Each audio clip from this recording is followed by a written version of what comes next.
Buntut dari bom SMAN 72 Jakarta kini menjadi pembatasan terhadap game online. Apakah ini pilihan yang benar? Apakah ini solusi yang harus dipenuhi? Atau justru harusnya ada solusi lain dibanding membatasi game online itu sendiri?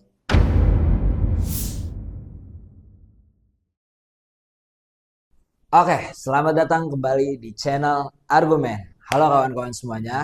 Kali ini kita akan membahas tentang topik yang berduka ya kawan-kawan. Pertama, kita berduka terlebih dahulu karena baru saja terjadi insiden terkait bom yang terjadi di SMAN 72 Jakarta.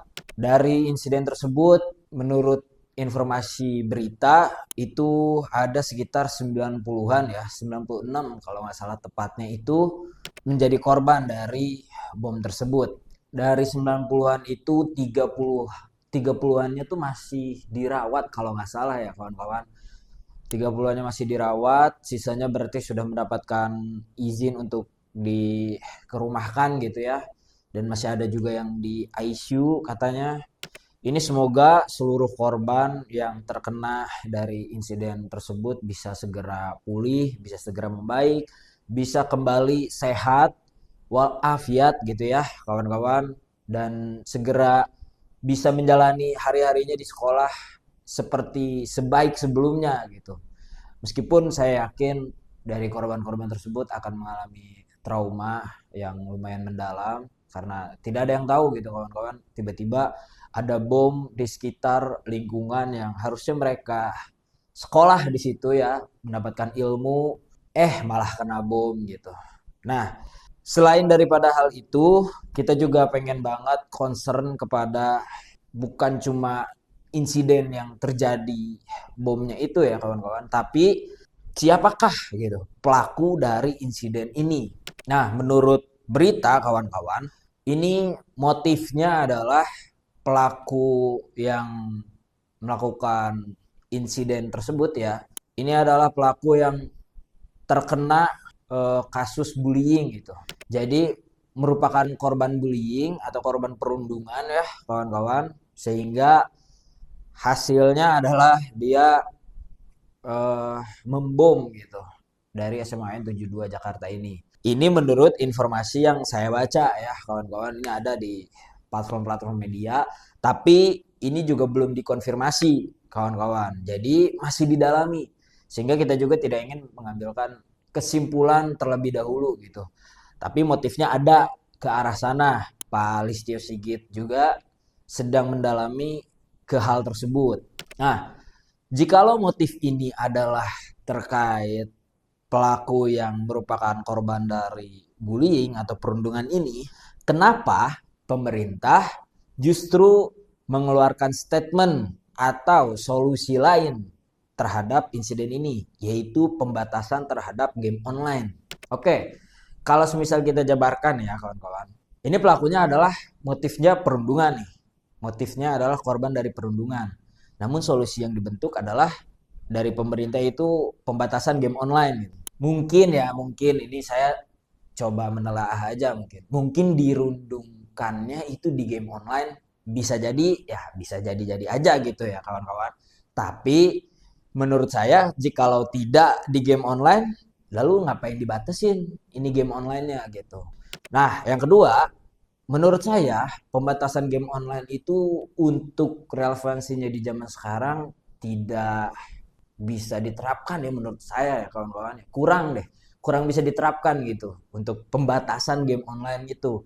Menurut saya sih katanya mungkin harus diubah ya, kata-katanya itu bukan pembatasan mungkin, tapi penyesuaian atau pengklasifikasian, lalu pengoptimalan dari skill atau kemampuan si anak agar dimunculkan ke hal yang positif bukan ke yang negatif gitu, sehingga akan melahirkan bibit-bibit unggul, bibit-bibit atlet dari e-sport gitu ya, game-game e-sport yang ada di Indonesia ini. Contohnya kan game online sekarang pun banyak banget kawan-kawan yang udah jadi cabang olahraga gitu. Ada Mobile Legends, ada Free Fire, ada PUBG sesuai yang disebutkan oleh Mindset Mag ya. dari pemerintah, selaku perwakilan dari pemerintah akan membatasi game online itu salah satunya katanya PUBG. Tuh, itu cabur kawan-kawan. Itu cabur gitu. Itu cabang olahraga yang kemarin juga menjadi concern utama biar atlet kita bisa berlatih dan juara di game tersebut. Kalau semisal dibatasi, lalu gimana gitu? Gimana ini anak-anak muda kita yang punya mimpi menjadi atlet dari game-game online tersebut? Kalau dibatasi, makanya menurut saya kata-katanya itu lebih baik diubah gitu ya, bukan pembatasan mungkin, tapi ya yang seperti yang saya sebutkan tadi gitu. Lalu yang ketiga, apakah output dari pembatasan game online ini adalah satu-satunya jalan untuk menelaah insiden tersebut? Menurut saya enggak juga gitu. Kan variabelnya masih banyak. Gimana kalau semisal pelaku perundungan ini adalah juga motifnya yang lain adalah bisa jadi dapat pengaruhnya dari film atau dari video sosial media gitu kan.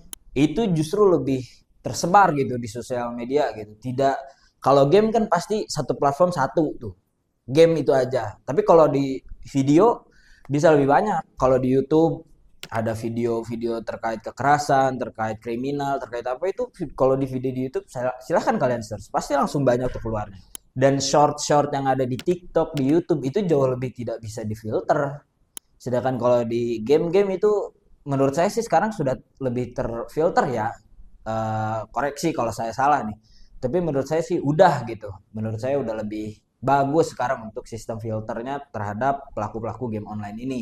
Nah, untuk bukti contohnya yang baik dan positif menyalurkan bakat-bakat mereka terhadap game online tersebut, jikalau mereka bukan dibatasi tapi disesuaikan terhadap game online itu, contohnya adalah Rasya Rashid, itu dari player Free Fire ya, kawan-kawan, kalau nggak salah EVOS Esport kalau nggak salah ya pemainnya tuh, itu juga juara. Kawan-kawan, itu udah pernah bawa nama Indonesia tuh, berarti itu lebih bagus dong. Jadi jangan dibatasi, menurut saya itu bakat yang perlu dioptimalkan, disesuaikan agar bisa menghasilkan sesuatu yang lebih positif, bukan malah diberhentikan ya gitu. Ini salah satu argumen dari kita, bukan salah satu, itu berarti banyak diantaranya argumen yang kita bawakan ini untuk video ini. Jadi semoga nih kawan-kawan, concern kita bukan terhadap pembatasan game online tersebut gitu. Meskipun itu ada misal motifnya ke situ, ya monggo, tapi motif-motif lain jangan terlupakan gitu yang bisa jadi dampaknya lebih besar gitu, kawan-kawan. Dan apakah ini sudah diatur oleh hukum untuk pembatasan game online tersebut? Sejauh saya informasi yang saya cari gitu ya, kawan-kawan, nggak ada untuk pembatasan game online itu. Masih dikembangkan dan masih menjadi rancangan kalau nggak salah. Namanya itu PP Tunas kalau nggak salah. Jadi PP nomor berapa gitu. Tahun 2025 ini masih dirancang oleh Komdigi untuk di narasinya juga, seingat saya sih pengklasifikasian game ya kawan-kawan. Jadi pembatasannya itu terhadap aplikasi namun bukan game. Jadi gamenya itu hanya di pengklasifikasian. Jadi kalau semisal klasifikasi itu kayak disesuaikan gitu. Umur 1 sampai 3 gamenya hanya ini atau ini atau ini gitu. Lalu 3 sampai 7, 7 sampai 12. Ya rata-rata seingat saya kalau klasifikasi dipecah-pecah kayak gitu ya, kawan-kawan. Nah, kita tunggu nih PP ini diresmikan, lalu kita nanti baca sama-sama apakah memang pembatasan game online terhadap ya kayak PUBG kayak gini adakah di situ dicatat. Kalau ada ya berarti kita harus hormati hukum itu terlebih dahulu ya. Argumen kami juga bisa jadi bertabrakan kalau gitu. Hanya saja untuk sampai sekarang tidak ada, sepengetahuan saya, informasi yang saya dapat itu tidak ada hukumnya untuk mengatur pembatasan game online terutama ke PUBG ataupun terutama terhadap game-game online yang sudah menjadi cabur dan membawa nama Indonesia ke luar. Ya argumen kami berarti bisa relevan gitu untuk kalian pelajari ya kawan-kawan, untuk kalian terapkan. Semoga suara kami, argumen kami bisa didengar oleh kalian semua, dan kalau kalian semua tertarik untuk diskusi berargumen dengan kami, silakan tuliskan komentar kalian di kolom komentar di sini nih ya. Jangan lupa juga kalian untuk subscribe channel ini, di like, di komen kalau videonya bagus menurut kalian. Ya baguslah, semoga bagus ya kawan-kawan. Jadi bisa banyak yang nonton gitu. Karena di argumen kita percaya setiap peristiwa, setiap isu punya sisi yang layak untuk diperdebatkan. Salam argumen.